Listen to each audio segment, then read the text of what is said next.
Martinique Actualité. 4e étape pour la 36e édition du Tour de Martinique des Yole Ronde. 14 embarcations prévues sont là pour aller à la ville capitale de Fort-de-France aux alentours de 13h, 13h30 pour ceux qui arrivent en retard. Sinon, voilà, vous voyez, toutes les yoles ont déjà hissé leur voile, prêts pour le départ. On n'attend plus que M. Eric Aglaé, le directeur du Tour, donne le départ. Félix Mérine, une étape, on va dire, de transition pour certains, mais pour vous, c'est une étape, il faudra encore aller chercher des points. Ah ben oui, surtout des minutes, il faut aller chercher parce que c'est vrai, on a une journée qu'il faut oublier et qu'aujourd'hui il faut essayer de récupérer quelques minutes pour remonter au classement général. Alors vous le disiez déjà Robert que l'étape Trinité-Saint-Pierre a été une étape difficile, vous avez raison puisqu'effectivement vous avez pu sauver les meubles au moins. Eh ben oui, on a sauvé au moins 18 minutes quand même, mais quand même c'était chaud. Mais bon, vous vous rendez compte, aujourd'hui on va essayer de faire le maximum pour remonter au point parce que les adversaires ont été vraiment meilleurs que nous, enfin Sarah et Osette, enfin tout le reste, les Hatons, mais aujourd'hui j'espère qu'on va faire un bon coup. Alors vous qui êtes le spécialiste de la mer également, on voit Sarah Énergie Nouvelle qui se comporte bien parce qu'il n'est pas trop loin, il est toujours soit deuxième, soit troisième à l'arrivée. Aujourd'hui il part en rouge, une réaction? Eh ben oui, c'est vrai, tant mieux pour eux, et puis félicitations à eux, parce que c'est vrai, ils ne gagnent pas d'étape, mais ils ont le maillot rouge. Tant mieux pour eux, mais aujourd'hui, c'est vrai, c'est à nous de travailler pour qu'on puisse se recoller au classement général. Voilà l'UFR Chauffeur qui mettra les bouchées doubles ce matin pour gagner quelques points parce qu'effectivement ils ont laissé des plumes hier entre la traversée Trinité-Saint-Pierre. Selon Félix Mérine, c'est tout ce que l'on souhaite, c'est d'arriver premier. 2 minutes avec le patron de la Yole Orange. Alors ce matin, ça sera, on va dire, une étape de transition pour vous. Il faudra surveiller les vrais mapipiques, garder ce nombre de points, conforter également les points que vous avez déjà. Voilà, tout à fait. Là, le but pour nous, là, c'est de rester avec les deux qui sont avec nous au classement. Donc voilà, là, on va rester avec eux et puis pour essayer d'arriver avec eux à l'arrivée. Quel état d'esprit dans le groupe? On est motivé, on continue à se battre. Il reste encore du chemin à faire, donc on continue à se battre. On va se retourner vers la Guyane également. Président, je ne sais pas si c'est la première fois que vous venez assister à cette 36e édition de Tour de Martinique des Yole Ronde. Une réaction? Ce n'est pas la première fois, j'ai quelques amis ici en Martinique et chaque fois que je viens en vacances et qu'il y a le Tour des Yole Ronde, il y en a qui m'invitent, comme aujourd'hui c'est le président Serge Chimi qui m'a invité à suivre l'étape entre Saint-Pierre et Fort-de-France. Mais c'est toujours avec beaucoup de plaisir et beaucoup de bonheur que je réponds favorablement à ces invitations parce que pour moi c'est une très très belle fête populaire et comme je l'ai dit précédemment, ce que je note à chaque fois que j'y viens, c'est cette espèce de fusion qu'il y a entre les générations, les très jeunes, les personnes d'âge mûr et puis les personnes très anciennes, les personnes qui ont un âge certain. Et je considère que ça c'est une très très belle occasion que les Martiniquais ne doivent pas rater, d'autant plus qu'aujourd'hui ça vient après 2 années de disette, 2 années où les gens étaient confinés à cause de la crise sanitaire. Donc je conçois effectivement que ça puisse être une très belle fête et on a bien vu que tout a bien démarré. Ce que moi je souhaite c'est que la fête soit belle jusqu'au bout. Le départ a été donné. Départ de cette 4e étape Saint-Pierre-Fort-de-France.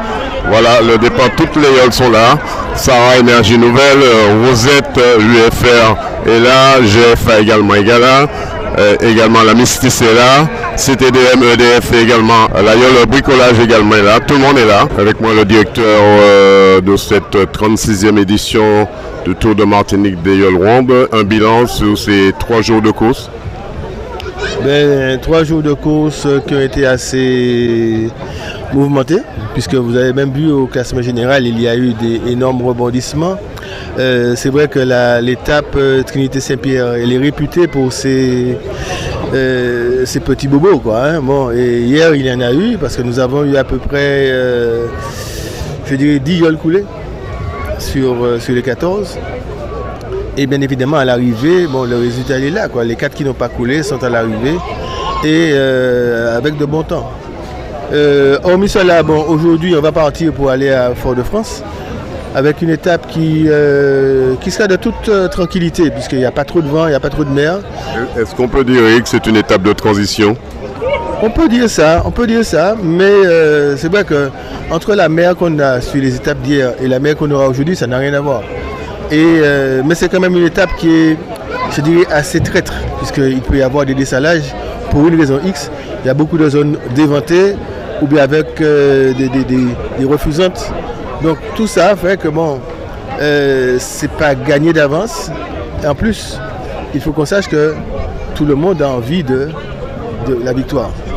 Donc ce sera bien, pour ceux qui n'ont pas pu gagner jusqu'à aujourd'hui, ils vont essayer d'être en tête. Ceux qui ont du temps à rattraper vont aussi se battre.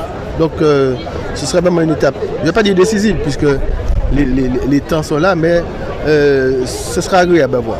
Monsieur Ajar, notre député, nouveau député, alors Monsieur Ajar, 2 mots sur ce départ.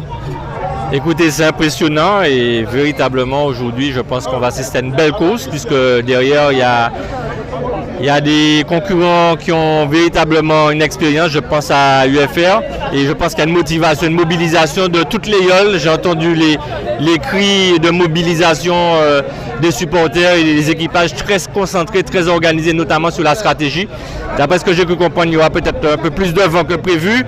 Donc tout ça a fini, on verra, mais ils sont bien partis. Et je pense que ça va être une belle étape vers Fort-de-France, la capitale. Avec le maire de Fort-de-France et les partenaires, notamment la CTM, l'organisation est faite pour bien accueillir le peuple martiniquais à Fort-de-France, mais aussi l'ensemble des passionnés de YOL.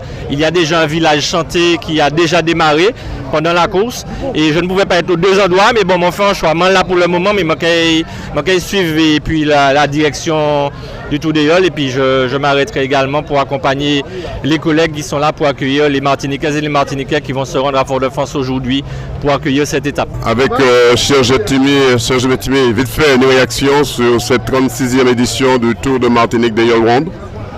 C'est un événement annuel, mais on a le sentiment de plus en plus que ça monte en puissance. Et malgré la longévité qu'on a, c'est un événement qui est extrêmement moderne dans la tradition. Et nous sommes bien sûr très présents, les élus martiniquais, et quelle que soit une tendance politique, autour de ce patrimoine qu'est la YOL Round. C'est vrai, on a été privé, la Martinique et les Martiniquais ont été privés de YOL pendant 2 ans suite à la crise sanitaire. Ça va faire plaisir, notamment aux Foyalais, de voir arriver aujourd'hui la 36e édition du Tour de Martinique des YOL Round. Mais vous aussi, en tant que président de la CTM, parce que vous aussi, votre équipe collabore également pour ce tour. Oui, il y a eu ce drame sanitaire qui nous a privés de la pratique sportive d'une manière générale, et plus particulièrement de la YOL. Donc ce sont des retrouvailles qui sont essentielles et utiles. Et il faut vraiment se féliciter qu'on ait pu réussir à la fois à passer ce mauvais moment-là et à se retrouver, pas seulement pour la YOL, mais dans la possibilité de faire évoluer notre pays. Alors, Monsieur le Président, avez-vous une YOL en particulier? J'ai toujours supporté la YOL de Fort-de-France. Alors c'est vrai, c'est une YOL, les Noirs, c'est TDM-RDF, avec des jeunes, c'est quand même bien de voir ces jeunes qui sont là, qui sont toujours bien placés aussi. Hein. Et, oui, bien sûr, mais donc traditionnellement on soutient la YOL de Fort-de-France, parce que je suis de Fort-de-France. Mais vous imaginez bien que m'en déchirer, parce que m'en y mérite depuis moi. Donc mon cas soutient 2 YOL actuellement. YOL là, t'as Mérina là, UFR et puis YOL Fort-de-France là, quoi. Il reste encore une dernière étape, celle de Rivière-Pilote-François, qui sera la dernière étape, aussi une étape aussi longue, une étape aussi difficile aussi. Alors c'est une étape aussi longue, mais elle est à l'inverse de l'étape Trinité-Saint-Pierre, puisque au départ nous aurons énormément de bords à tirer entre la table du diable et Macabou. Et une fois qu'on a viré Macabou, on sera au portant. Donc ça devrait aller vite. S'il y a du vent, ça devrait aller vite. Prions que ce jour-là, il y ait suffisamment de vent pour que la navigation soit intéressante. En tant que directeur de ce tour, 2 mots sur la sécurité. Alors, j'ai le sentiment que ça se passe bien. On s'est suffisamment battu les années précédentes pour essayer de mettre en place un esprit. Il y a toujours des récalcitrants, mais j'ai le sentiment qu'ils arrivent à anticiper la route de l'Aïol et s'écarter suffisamment tôt pour qu'il n'y ait pas de problème. Et laisser la compétition se dérouler tranquillement. C'est ça tout l'intérêt de l'Aïol, c'est qu'il y ait du spectacle. Certes, il est gratuit, mais c'est notre spectacle, je dirais, de début août. Et si on n'a pas les spectateurs, on perd de notre image. Donc il faut qu'il y ait tout, il faut qu'il y ait les acteurs qui viennent et les spectateurs qui viennent aussi, puisque c'est une activité sportive, économique et tout ce qui s'ensuit, quoi. Donc oui, on arrive à Fort-de-France et on va faire le spectacle. Outremernews.fr, le site de l'actualité Outre-mer, 24 heures sur 24 et 7 jours sur 7. Retrouvez la chaîne Outremer News sur YouTube.